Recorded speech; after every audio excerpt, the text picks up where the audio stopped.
Salut à tous, j'espère que vous allez bien. Alors on se retrouve aujourd'hui au Palais des Congrès à l'occasion des rendez-vous de transformation du droit.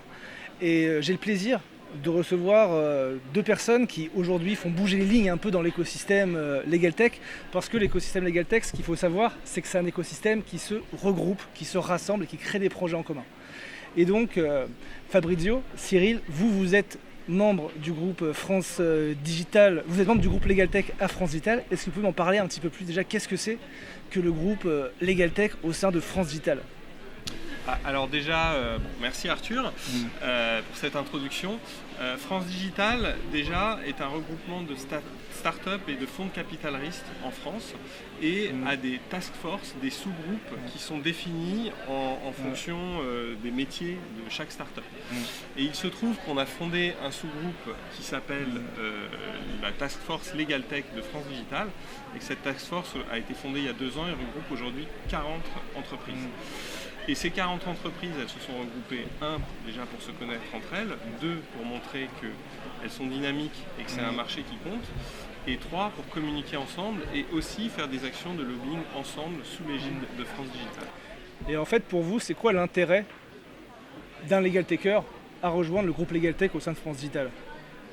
Alors, je crois que les intérêts sont multiples, comme le soulevait Fabricio. Le groupe a été créé en juillet 2019 avec 23 LegalTech. Aujourd'hui, on va avoisiner la petite quarantaine. Et donc, l'intérêt, c'est déjà de mieux se connaître et de voir quels sont les acteurs complémentaires par rapport à son activité. Et 2, je crois qu'on a en France une filière, la France est le 2e pays au monde à avoir autant de LegalTech. Et du coup, le fait de travailler ensemble permet de développer et de faire du business ensemble. Et on voit de plus en plus des LegalTech travailler ensemble. Et aujourd'hui, on a notamment des conférences cet après-midi où on a des clients qui aujourd'hui ont plusieurs LegalTech. Et du coup, ces LegalTech sont amenés à travailler ensemble et à faire notamment des API pour se connecter entre elles. Exactement, parce que l'interopérabilité, c'est un grand sujet. Du coup, une petite question, parce que c'est vrai que lorsqu'on parle de start-up, lorsqu'on parle d'innovation, on pense à la FinTech, on pense à la HR-Tech, on pense à la FoodTech. Et la LegalTech, ça a été souvent relégué au rang des oubliés, au rang de la petite tech. Pour vous, aujourd'hui, quelle est la place de l'écosystème LegalTech en France? Est-ce que vous êtes respecté? Est-ce que vous sentez que, ça y est, enfin, les autres acteurs prennent la mesure de ce qu'est la LegalTech? Alors, dans ta question, on pourrait voir 2 parties. Peut-être la partie technologique et la partie business. Si on va sur la partie technologique, il y a 2 task force plus transversales au sein de France Digital, notamment je pense à l'intelligence artificielle. Il y a eu un événement Francis AI récemment et dans ce mapping de start-up qui faisait de l'IA, il y a 5 LegalTech. Donc ça montre que technologiquement, on est dans les standards des autres tech. Après, il y a la 2e partie qui te rend visible ou pas, c'est la partie business, levée de fonds, etc. Des levées, il y en a eu, peut-être moindres que d'autres marchés, mais il y en a eu. Des marques qui se sont montées, il y en a également. Et le côté business, on voit qu'il y a de plus en plus un plébiscite des clients, qu'ils soient professionnels du droit ou particuliers selon le secteur, qui adoptent les services de la LegalTech. Et on a souvent eu l'impression que la LegalTech se construisait à côté de la chancellerie. C'est-à-dire que chacun avançait d'un côté, de l'autre. Vous avez rencontré le garde des Sceaux récemment. Quels sont aujourd'hui les rapports entre France Digital, le groupe LegalTech, l'innovation qui se crée et les pouvoirs publics? Écoutez, c'est effectivement une très bonne question. Fabricio va... Je pense que le garde des Sceaux, de toute façon, a vocation à rencontrer tous les acteurs qui comptent du marché.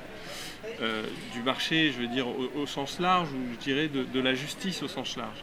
Et évidemment, le fait de le rencontrer légitime le fait que l'écosystème de la LegalTech compte. Maintenant, il ne rencontre pas nous plus qu'un autre. Cette rencontre a été intéressante pour rappeler l'ambition de la chancellerie dans le monde digital et le fait qu'elle souhaitait s'appuyer sur des acteurs opérationnels de la LegalTech, les faire peut-être plus participer à des auditions.